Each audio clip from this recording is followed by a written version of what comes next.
वर्षों की तपस्या आयु पूर्ण हुई है, फलीभूत हुई है। मर्यादा पुरुषोत्तम भगवान श्री राम का आज अपने निज भवन में, अपनी राजधानी में प्रवेश हुआ है। उसका एक संक्षिप्त इतिहास मैं आपके समक्ष रखता हूं। हम सबको भी अपने मनों में उस इतिहास को याद रखना है। हमारी भारतीय कालगणना में 4 प्रकार के काल माने हैं, 4 प्रकार के हमने युग माने हैं: सतयुग, त्रेता युग, द्वापर युग और कलयुग। भगवान राम का जन्म त्रेता युग में हुआ। एक आदर्श भाई, एक आदर्श पुत्र, एक आदर्श पति, एक आदर्श मित्र, सखा, ऐसा आदर्श प्रस्तुत करने वाले प्रभु श्री राम ने उस समय में, तत्कालीन समय में जो अनाचार था, अत्याचार बढ़ा हुआ था, असामाजिक वृत्तियां बहुत हावी थी, उनको समूल नष्ट करने का कार्य प्रभु श्री राम ने किया। और विक्रमादित्य नाम का एक गौरवशाली राजा इस धरती पर पैदा हुआ। उसने कहा कि हमारे जो प्राण प्रतिष्ठा है, हमारे भारत की जो अस्मिता है, हमारे भारत की जो पहचान है, वो प्रभु श्री राम से है। उन्हीं प्रभु श्री राम का मंदिर बनाना चाहिए। और विक्रमादित्य ने अपने जो पूर्व मंदिर था उससे भी कई भव्य सुंदर मंदिर बनाया और समाज के लोगों का पुनः रुझान भगवान श्री राम के मंदिर की ओर बढ़ा। समय बीतता गया, 1500 वर्षों तक जन जन के आराध्य बने रहे भगवान श्री राम का मंदिर। समय कालगति बढ़ती है, मुगलों का आक्रमण भारत पर होता है और 1528 ईस्वी का सन आता है।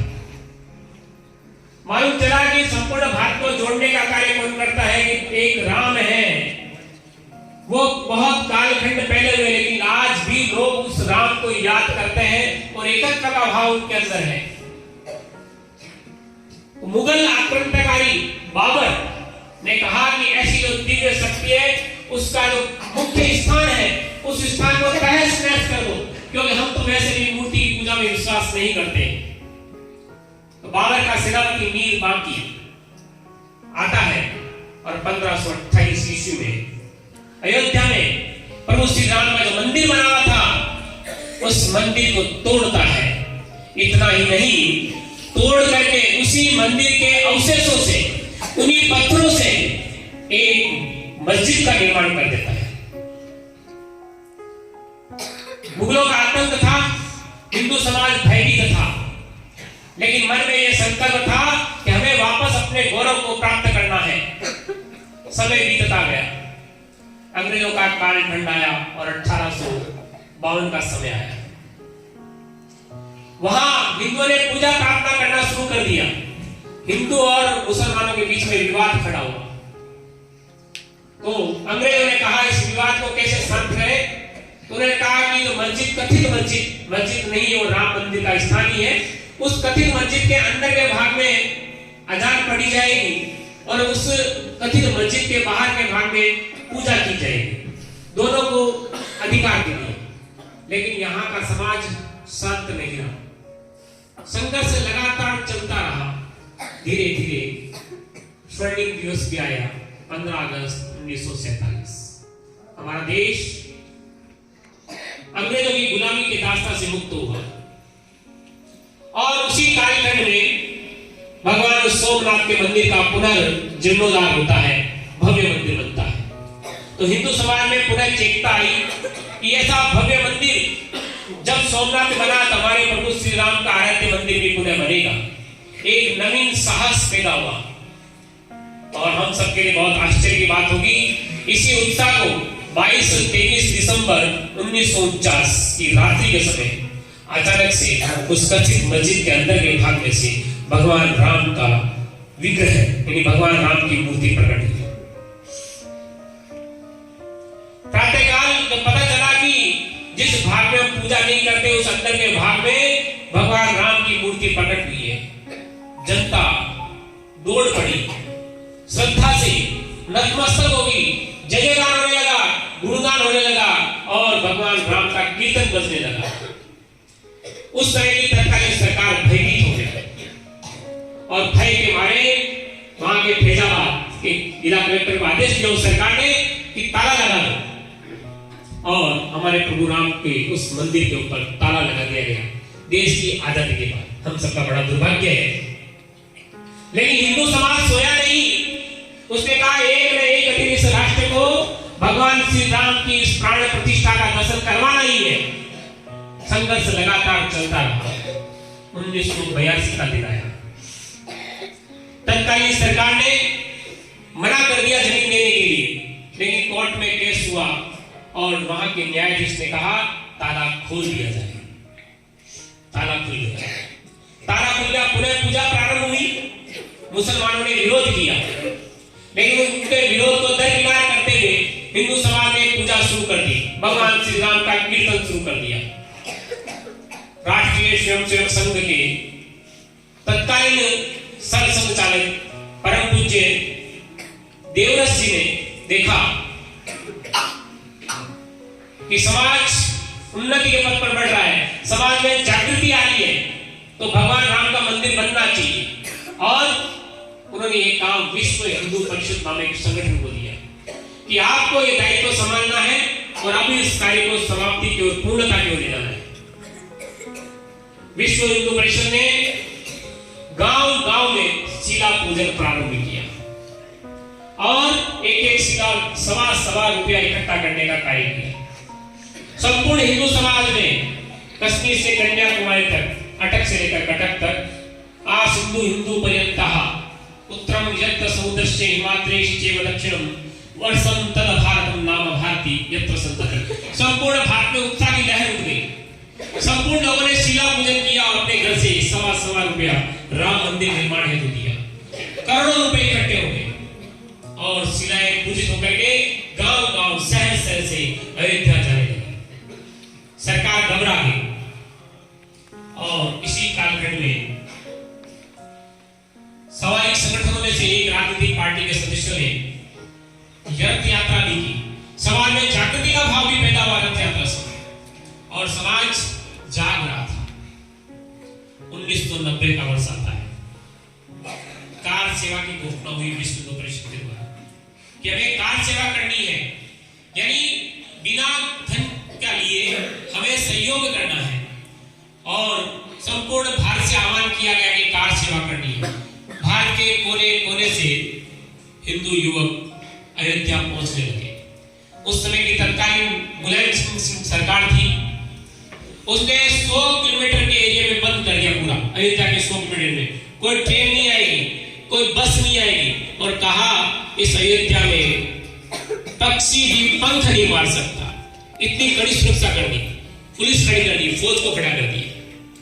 लेकिन जिन्होंने मन में ठाना है हिंदू जन का ज्वार उठाकर मानेंगे, हम भव्य मंदिर ही बनाएंगे, हम रामलला के दर्शन करेंगे, ऐसा अद्भुत साहस लेकर के कई किलोमीटर तक अंधेरे में बिना मार्ग के अयोध्या की ओर लोग बढ़ते गए।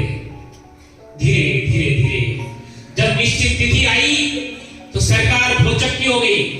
चारों ओर से जय जय श्री राम का नारा लग रहा है और लोग अयोध्या की ओर बढ़ते आ रहे हैं। जिस मुलायम सिंह ने कहा था कि यहाँ पक्षी भी पंख नहीं मार सकता, वहां सैकड़ों नहीं अपितु हजारों नहीं लाखों स्वयंसेवक कार सेवा के लिए अयोध्या की ओर आते हुए दिखाई दे रहे थे।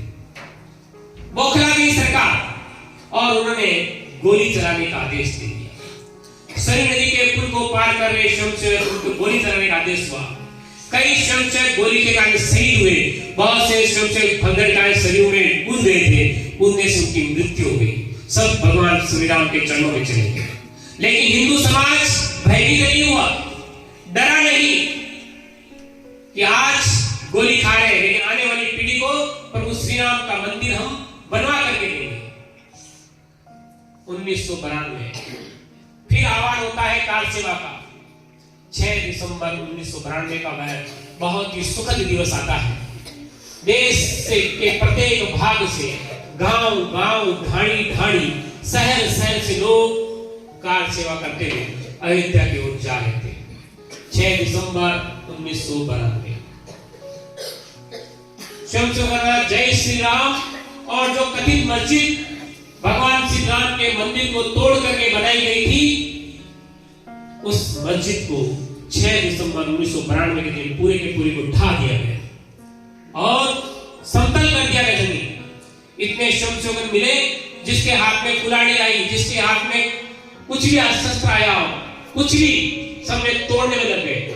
और कुछ ही देर में सुबह से शाम होते होते होते जहां कोई इमारत खड़ी थी, शाम होते होते भूमि समतल हो गई और भगवान श्री राम की मूर्ति की स्थापना हुई, टेंट लगा दिया गया। 1992 का वह दिन हम सब हिंदुओं के लिए बहुत गौरव का दिन था।